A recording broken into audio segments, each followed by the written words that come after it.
Hey guys, welcome back to CLOWNFISH TV. This is Kneon. We're going to talk about gaming journalism. And the reason I'm going to talk about gaming journalism is there are some similarities between gaming journalism and comic book journalism and anime journalism.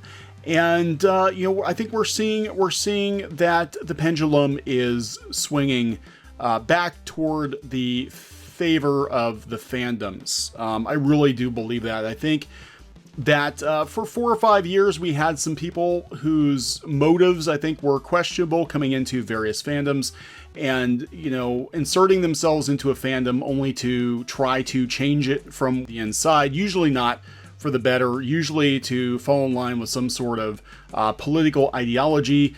Fans of course don't want that, don't like that, and when they push back they get demonized by the press, by the bloggers. This has happened time and time again, not just in video games, but we're seeing it now with comic books. We're seeing it now in anime. And Richard Lewis, a gaming journalist and esports journalist, won another award. I guess he won his second esports award this year. And he used his speech. He did a 4-minute speech. He used his speech to call out Polygon, Kotaku, and Waypoint. Waypoint, I think, got gone, didn't it? But these blogs, these gaming blogs and their hot takes, which have done more, I believe, not just in gaming, but also in comics, also in anime, to stir shit up and divide fandoms, to cause fake outrage, to demonize old school fans. We've seen it time and time and time again. And I think we're reaching a tipping point where there are going to be some journalists or at least folks who can take these people on, sort of rise up and push back. And we're starting to see it definitely in regards to comics and anime on YouTube, definitely with some gaming journalists now. And we've also heard about the financial problems that Polygon, Kotaku, and Waypoint have had because they don't really have the eyeballs. They don't really have as big of a voice as they claim to have, I think. But before we get into the video, please subscribe for more pop culture news, views, and rants here on CLOWNFISH TV. I think we're almost at 75,000 subs, hoping for 100,000 pretty soon. You guys have been amazing. You guys have been awesome. And I want to talk about this because I used to work as a journalist. I actually was an actual newspaper editor for a number of years before I got into web development, and this was alongside working on comics projects. I kind of just moonlighted working on comics, and I actually worked in journalism when I first started out, and jumped ship from newspapers, obviously, because that is a sinking ship. That ship sank years ago. But digital journalism is sort of a different beast entirely, and it's really, in the last 4 or 5 years, really gone downhill. It's really gone downhill. We have people, especially in pop culture, sort of attaching themselves to fandoms and sort of corroding from the inside, using the large megaphone they've been given by being given media access to use these voices to attack the very fandoms that built these industries, whether it's video games or comics or anime. And it's really pretty shitty. I gotta tell you, we constantly cover a lot of the more ridiculous articles here on CLOWNFISH TV. And a lot of times, even before we record the video, we take a look at these and we're like, God, how did this even see print? How, could any of these websites, did they have editors? Did they have people kind of tapping them on the shoulder and being like, you know what? Trump has absolutely nothing to do with Pokemon. Don't insert a Trump rant in the last paragraph of a review on the new Pokemon game. That's all we're asking. If you're talking about comic books, you don't need to talk about politics. You don't need to run down your political adversaries in a review for a comic book if it has nothing to do with the comic book itself. And we see it again and again and again. And part of me is like, do people actually feel this way? Or is it just that they're looking for clicks? They're looking for outrage. They're looking to be controversial, or they just want to rub it in your face that they get to be the game's journalists, the tastemakers, and you do not. You get to sit at home and wish you were them. Well, now the tide's turning, and I got to give some props to Richard Lewis. Now, here's the thing. I don't know Richard Lewis. I know he's controversial because everybody who stands up to these people is controversial, including yours truly, which I really don't understand. I'm just a guy on the internet. We're just a married couple. We just give opinions, right? You wouldn't think that would be controversial, but apparently current year it is. Especially the comic book journalists. They really don't like us very much. And I'm okay with that. Whatever.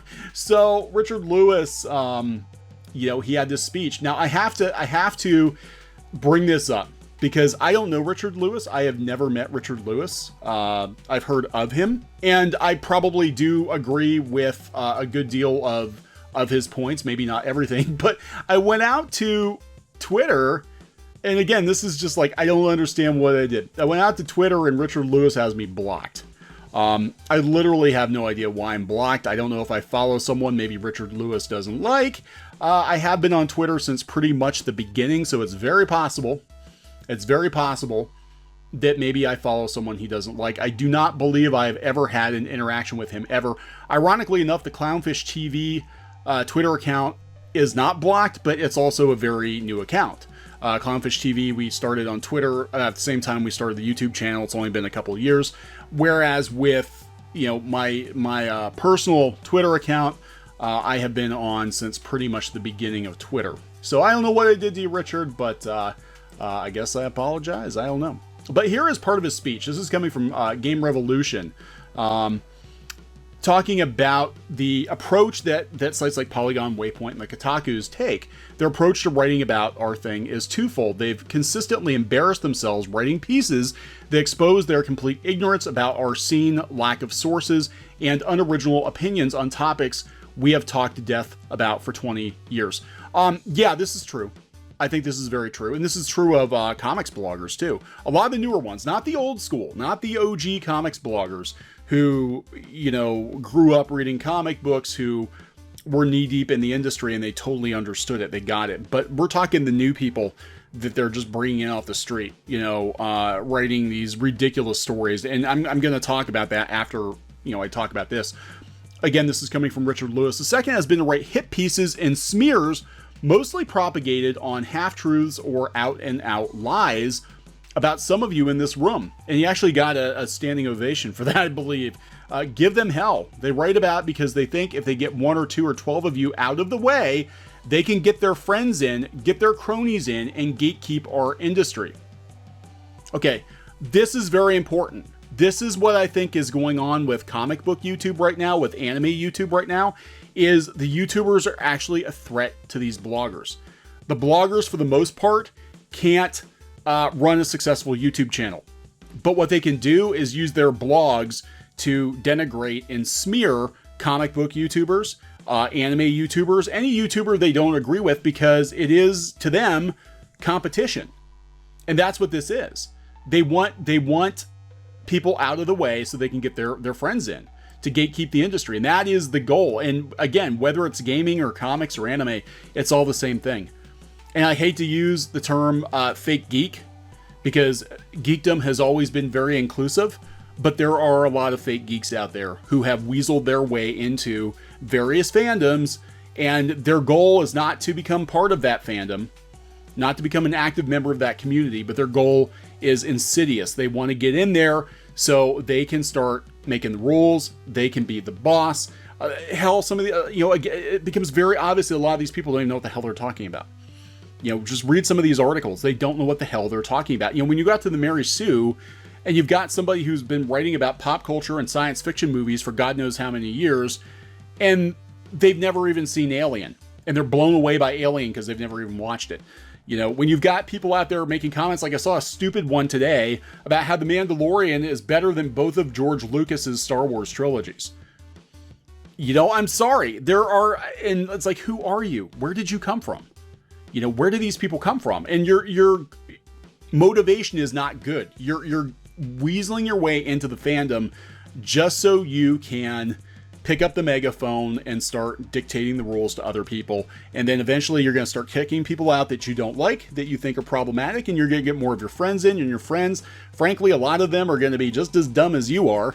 And then the next thing you know, we've got an industry overrun by people who don't know what the hell they're even talking about You know, and then the sales drop and the fans are mad and it just becomes this vicious cycle. But I digress. I digress. And this isn't about me trying to gatekeep any kind of fandom at all. I'm just saying that the motivation of these people when they come in to your industry is sometimes not good. Lewis then went on to describe examples of mainstream games press reporting he disagreed with, including the lies they printed about a Counter-Strike major being a Trump rally because the journalist misread a sign. The time they all rallied around to stop the abuse of a female Overwatch player that didn't exist. Yeah, that's a pretty recent one. And that interview they did with the world's most powerful, or popular streamer rather, outside of a toilet, one throwaway quote still haunting him today. Lewis was seemingly referencing the Kotaku report from E-League's Counter-Strike major in Boston, which touched upon a fan holding up a pro-Trump sign. There's no mention of it being a Trump rally in the article. The Overwatch League's Ellie incident and Ninja's comments to Polygon that he wouldn't play with female streamers. Yeah. I mean, this is, look, more people need to push back. You know, more people need to push back because the truth of it is there are more of us than there are of them. And we've said this before on this channel. These people have the megaphones. A lot of times they've gotten a hold of the megaphones in questionable ways, you know. And I'm not saying everybody working, and I want to be very clear, I'm not saying everybody working covering in journalism, covering pop culture is a bad person. That's not the truth. But when you see, you know, articles like this, just again, this is just to make the comparisons to the comic book industry and anime. When you see, you know, the nerds who hate Captain Marvel, search YouTube and you'll find dozens of wannabe gatekeepers who claim they know best about nerd culture and definitely can't stand Brie Larson. I'm sure this is full of, you know, they're talking about the woke movies, they're talking about, you know, the YouTubers. This has been going on for quite some time. And this is, you know, we're seeing this with larger YouTubers like PewDiePie, where mainstream journalists are constantly attacking him. It's not because they disagree with him personally. It's because they're terrified of YouTube.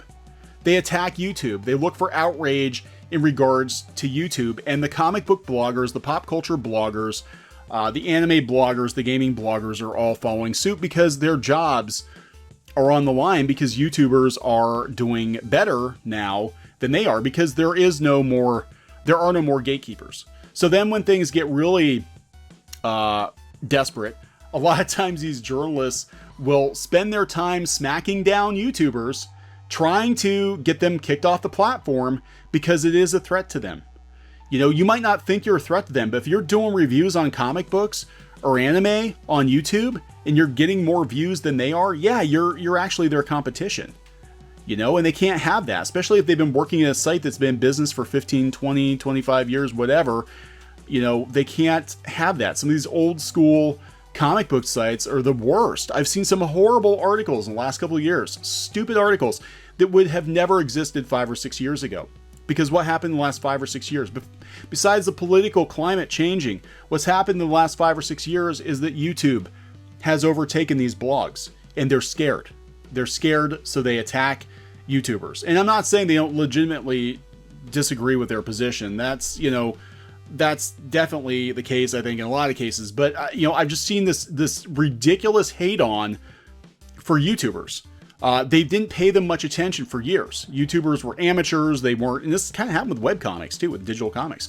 They were amateurs. You know, they weren't worth paying any attention to. And then the next thing you know, people are going out to YouTube for their news and they're not going to their blogs anymore. So now they pick fights with YouTubers to get people to go to the blog, to get those hate clicks. You know, it's ridiculous. And again, this whole article is about thrashing YouTubers, thrashing fans. But look, these YouTubers would not be getting 800,000 views, 1.6 million views on Brie Larson videos if there weren't a million people that were like, yeah, you know what? We don't really like Brie Larson that much. I'm just saying, you know, they didn't just create the audience. The audience was already there. The people already had these opinions. We saw this ridiculous piece on comic book YouTubers. And, you know, this came out last year, and there was a rash of these that were like, don't listen to comic book YouTubers. They're all a bunch of alt-right Nazis. And here, let's give you a false story about how all of this got started and yada, yada, yada. You know, Chuck Wendig, and you know, he got fired because he shot his mouth off, and he's supposed to be a representative of Disney and Lucasfilm and Marvel. And, you know, he shot his mouth off. He pushed it too far on Twitter. He got fired. But now it's the trolls. The trolls and YouTube got him fired. It's like, no, people just kind of called out that he was saying some things he ought not say. And that's kind of what happened. But we're seeing it. You know, we're seeing it. And I think more people need to push back. I think these blogs, I mean, we're seeing them close. One that Richard Lewis brought up in particular was Waypoint. You know, Waypoint got rolled into Vice. I don't even think it's its own standalone site right now. It's just vice.com/games. We're seeing that with IO9 and Gizmodo. It's because these blogs that attack fandoms, they're not profitable. They're not bringing the eyeballs. They're not bringing the money. You know, there are a lot of fans, like legit fans that work for the companies that are paying for the advertising, and you're attacking them. You're attacking these old school fans. You know, they're not going to give you money. Waypoint is a failure. Vice itself is kind of a failure. Disney took a huge, like, $400 million write down on Vice. Vice is a failure. You know, Kotaku and Polygon, there's been word that both of those sites are possibly in danger of being shut down soon. You know, I mean, it's not good for business. If no other reason, you know, starting a blog and infiltrating a fandom and then turning around and attacking the fandom is never good for business. It's never good for business. You're gonna lose readers. You're gonna lose eyeballs. You know, to paraphrase what they told everybody over at Deadspin, stick to sports. In this case, stick to games, stick to comics, stick to anime, and you'll keep your readers. You know, keep your opinions. If it's an opinion piece, you're welcome to write an opinion piece, but make sure it's marked opinion. You know, I've seen so many of these articles. We've covered these articles on this channel where, again, you know, we've gotten 3/4 of the way through the article that talks about Star Wars, and the next thing you know, it dovetails into like some anti-Trump rant or something. Like, what the hell does this even have to do with Star Wars? It has nothing to do with Star Wars, but in these people's heads, it has everything to do with Star Wars, because that's what they're obsessed about is politics. And people play games and read comics and watch anime because they want to get away from the real world for a while. You know, let people have their escapist entertainment. Let them have it. So Richard Lewis, I gotta give him props for that. Again, Richard, I don't know why I'm blocked. I have no idea why I'm blocked, but I will say nice things about you in this video. So support your favorite YouTubers. Support your favorite YouTubers. Support blogs that do still support the fandoms. You know, there are blogs out there. We've had Bounding in the Comics. We've talked about them before. Bleeding Fool. There are blogs out there. There are still blogs out there that strictly talk about entertainment, and they don't go off on these tangents. So, you know, give your favorite YouTuber a sub, follow your favorite blogger, and eventually the tide is going to turn. It's already turning. Hey guys, thanks for watching Clownfish TV. Please consider supporting the channel. Go to clownfishsupport.com. That's clownfishsupport.com. And if you want to join our community, go to clownfishtalk.com. That's clownfishtalk.com. Please subscribe, ring the bell for notifications. We will talk to you next time.